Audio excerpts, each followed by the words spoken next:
Hi, everyone. I'm Marla Miller from marlamiller.com, and this is Authors and Book Promo 21st Century Style, a podcast that I launched, I don't know, like last year.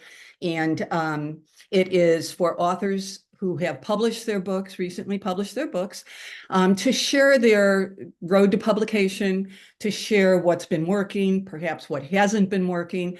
And I thought that it would be helpful not just to the author, because they're expanding their platform with each interview that they do, but also that it would be helpful to those of you out there who are on the road to publication and need some pointers. And today I'm delighted to have a very well-seasoned author, Nancy Klan, who teaches at the Santa Barbara Writers Conference. And so I've known Nancy quite a while. She's has two novels out. The Clock of Life, a couple of years ago, did very well. And now her latest one, Love and Protest, just dropped right before the Santa Barbara Writers Conference. And one of and she's also a short story writer and has done excellent down that avenue as well. But one of the things about Nancy that I've appreciated is that she definitely is very savvy about marketing her wares, her book. At the Santa Barbara Writers Conference, you might have seen the TikTok that I posted of Nancy. She literally made a book jacket out of Love and Protest. It was just adorable, and was wearing it all over her. And we got a kick out of it, and so did people on TikTok. And so with that, welcome, Nancy. Thank you, Marla. Appreciate talking to you today. Absolutely. Nancy, talk a little bit about Love and Protest. Let me give just a little snippet. My understanding, because I haven't read it yet, I've read the sample. My understanding is that this is a story. It's a multi-generational story. One part of this story is set during the Vietnam conflict, and the other part of this story is set in the George Floyd murder and Black Lives Matter. And somehow these two protagonists, I'm going to ask you if they're both protagonists, come together, and through happenstance, she finds a diary and boom, she's off and running. Is that right? Do you have two protagonists in this book before we get into the marketing end of it? Because I'm curious. I do. Okay. I do have to. I mean, the girl, the modern day girl who finds the diary and gets so engrossed in it, it's her story. In my mind, it's her story. Okay. But it's two stories. Okay. Interwoven.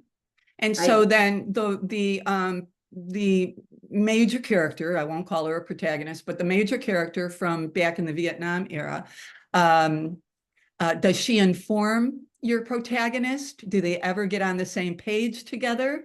Tell us. Their journeys are 52 years apart. Amazing. Okay. And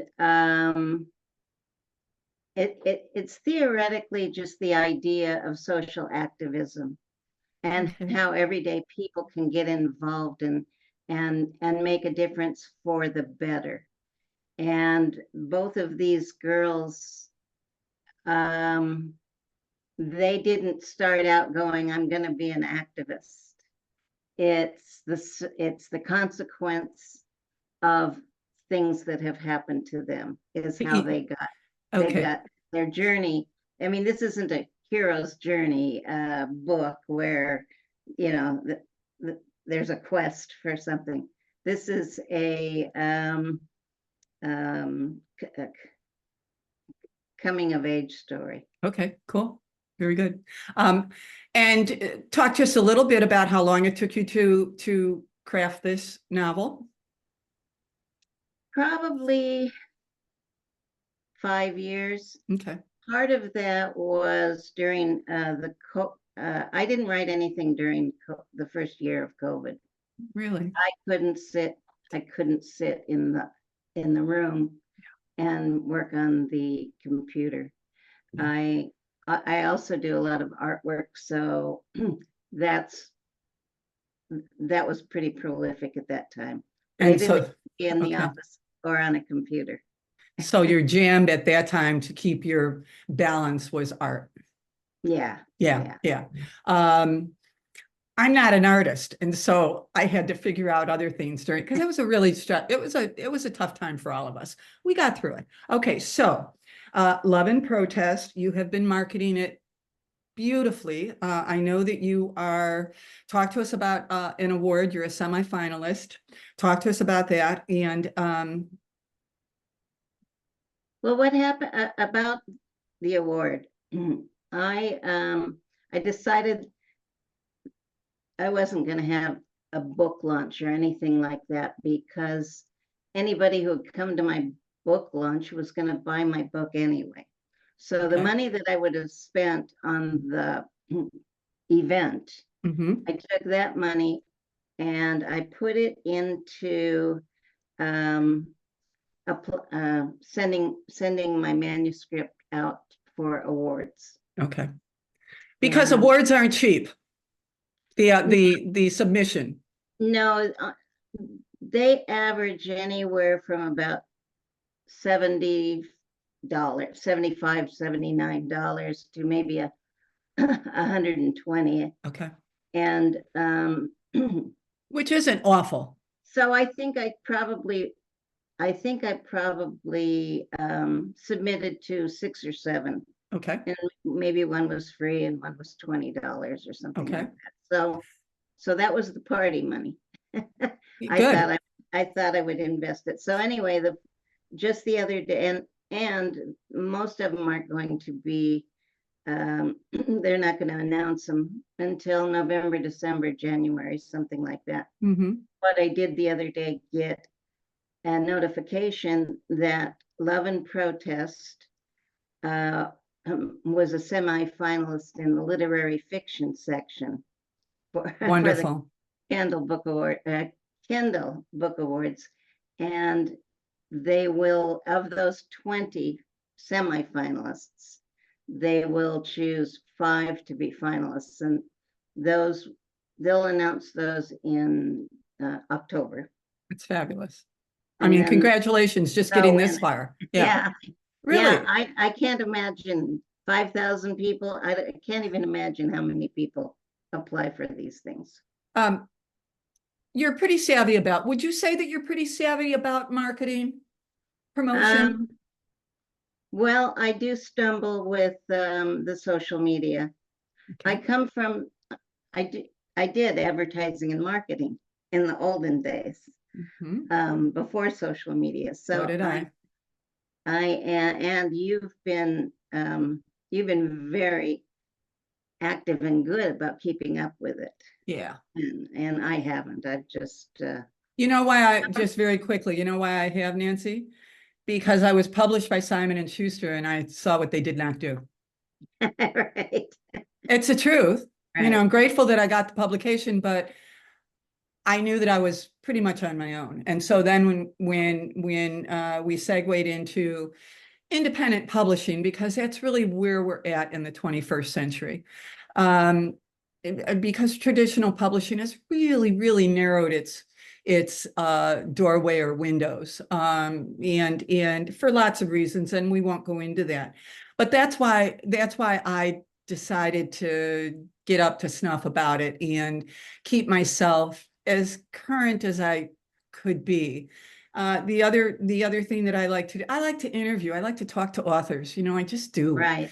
And I always have. And so I've just kind of melded my interests over the last, 15 years. But you have done something that I want to talk about because you talked about not having a party when you launched Love and Protest. But you took that money, and this is really, I think that this is really sensible, and it's important, I think, for writers to hear. It's going to cost you money, writers. It's going to cost, okay? There's no way to get around it. And so how do you budget yourself? Nancy decided to forego a party and do something else. Would you talk about that a little bit? Well, yeah, it's just an investment. I mean, it's also a gamble, but I did it for my first book, Mhm. And I ended up with 5 awards. So at that juncture, I no longer have to say, read my book, it's really good. Because somebody, I can say it's an award-winning book, Mhm. which has a little bit more cachet. Yes, it does. Indeed, it does. And when the book was launched in May, what did you did you do a giveaway? We talked a little bit about it, but refresh No, me and share with no, I listeners. didn't do a giveaway. I created a video that is on my website. It's called The First 50. And I either at the first people who purchased the book, I either took a picture of them with the book, Mhm. because at the Santa Barbara Writers Conference, I had that opportunity, Oh, sure. Yeah, or I asked them to send me one, to email me sure. one. So I Good. put it together a super fun video with all these 50 people. I threw in a dog or two, and George Clooney's in there. And and it, it's just super fun. So I sent that out all over the place, and almost all of the 50 people got tagged. Okay. So And that was helpful. that went out to all of Okay. their people. And so then they shared it with theirs. See, that's what we have to do, folks.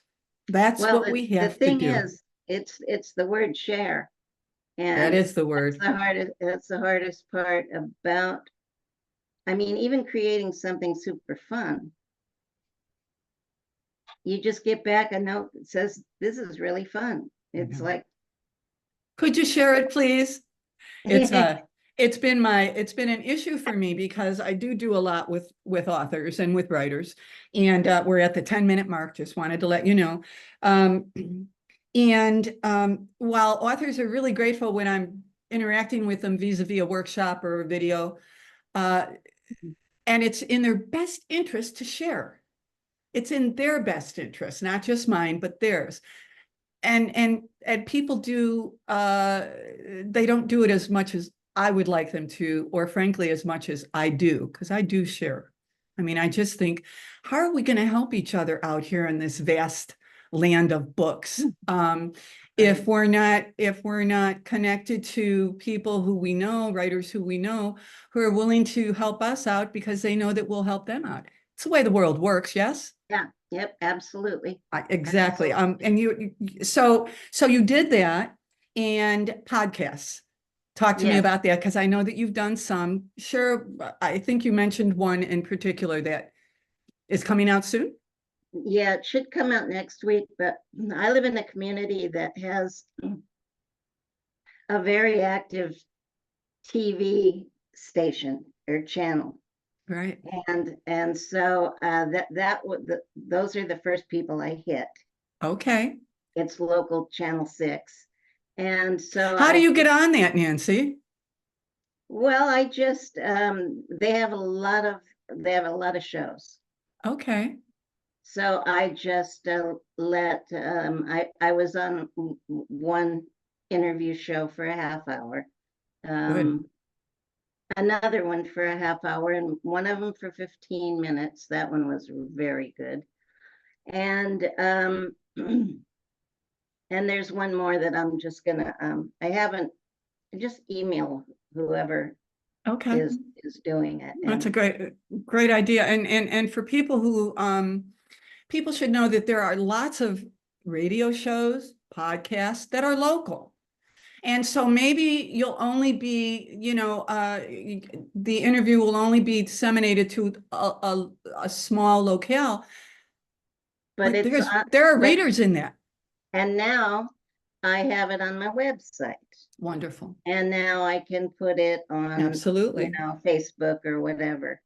Not that I want to put a half hour on or anything, but and it's a slow, it's a slow burn, Yeah, it but is. you got to do. And then the podcast I was on is Barbara DeMarco Barrett has a podcast called Writers on Writing.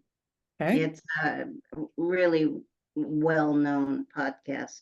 Okay. She invited me and three other authors to come on and talk about indie publishing and hybrid publishing. Okay, good. I was going to, we've got 7 more minutes, and I wanted to ask you about your publishing route.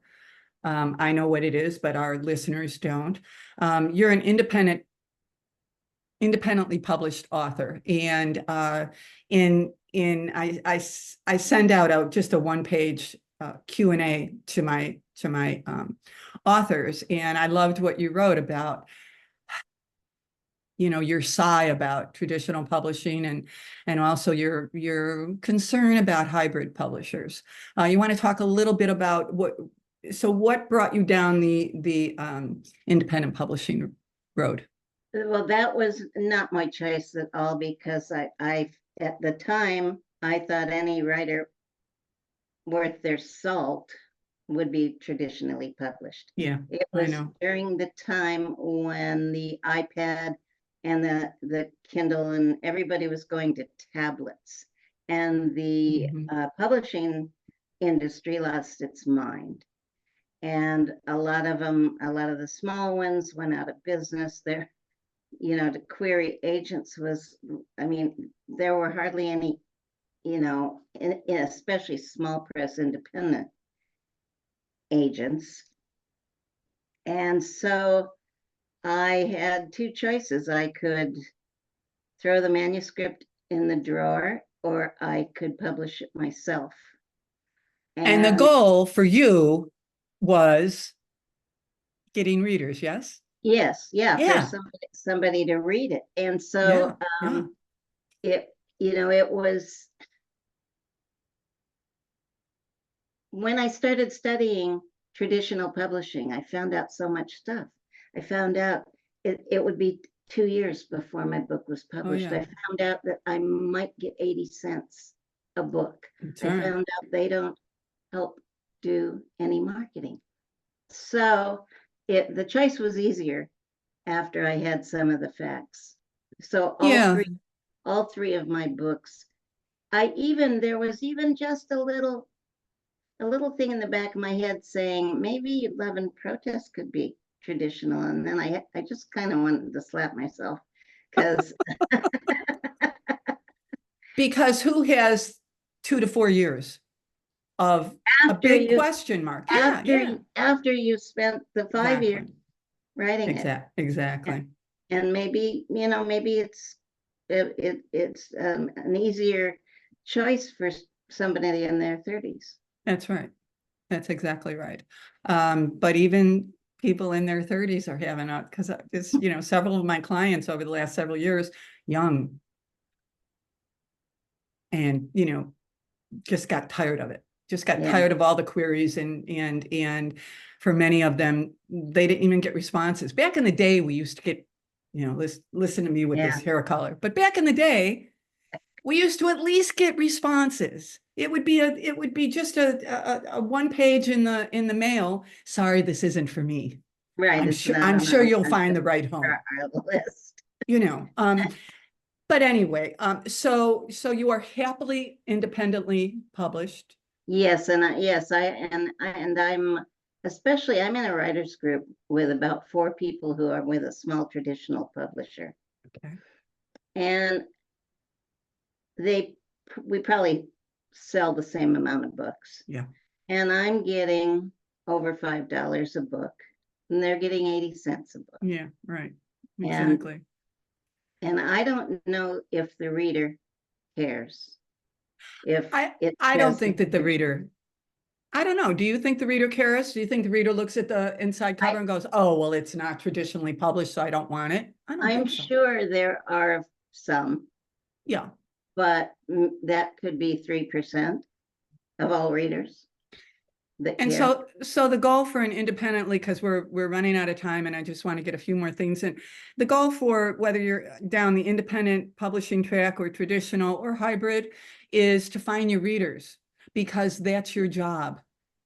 Yes. And it's hard work. And breaking out of your bubble, breaking out of your neighborhood, Mhm. your tribe, your readers, breaking out to the next level is, Nancy, we've got 2 more minutes and I didn't mention book clubs. Talk a little bit about book clubs and then we'll say adios to okay. our listeners. I decided to try to market to book clubs. Okay. On the back of my book, it says poignant and heartfelt, the ideal novel for a book club, right on Cool. the back. Good. So it plants the seed. I've done a couple, and the last one I did was with a group of women from Cincinnati that are in Cincinnati. It was a Really? Zoom, and it was fun. They asked me a Yeah. zillion questions. Yeah.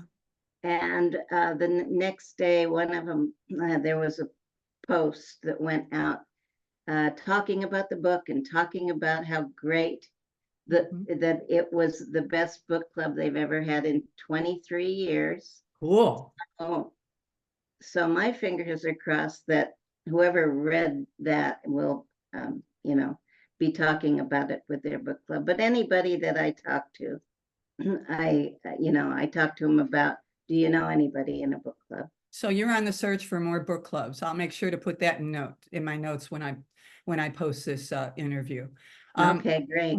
We are pretty much out of time. Any last comments? I've enjoyed this interview very much, but I like to keep them short because of the attention span of the audience, which isn't, people are busy.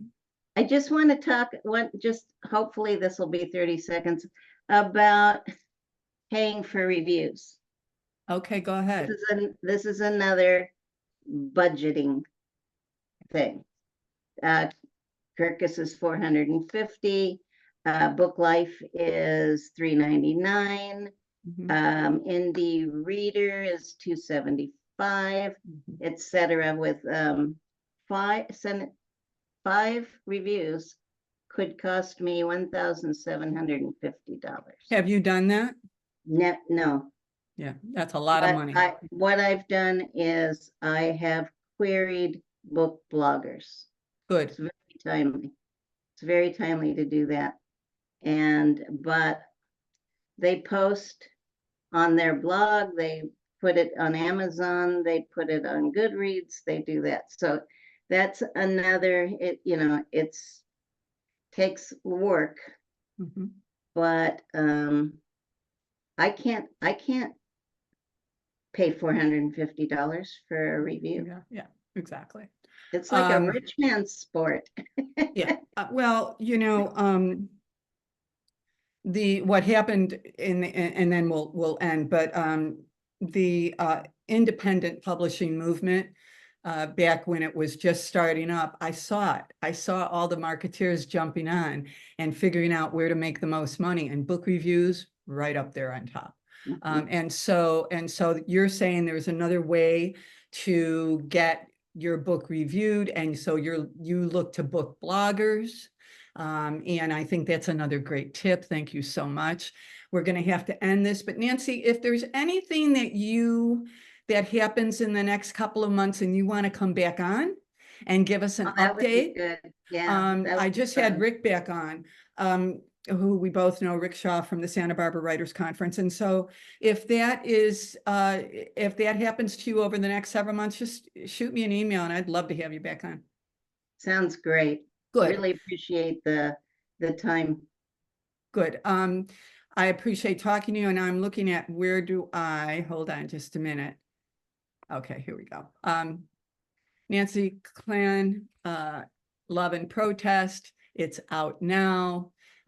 You will get her website and more about her when I post this interview, which I'm going to post on at least 5 platforms, and it should be up by tomorrow evening.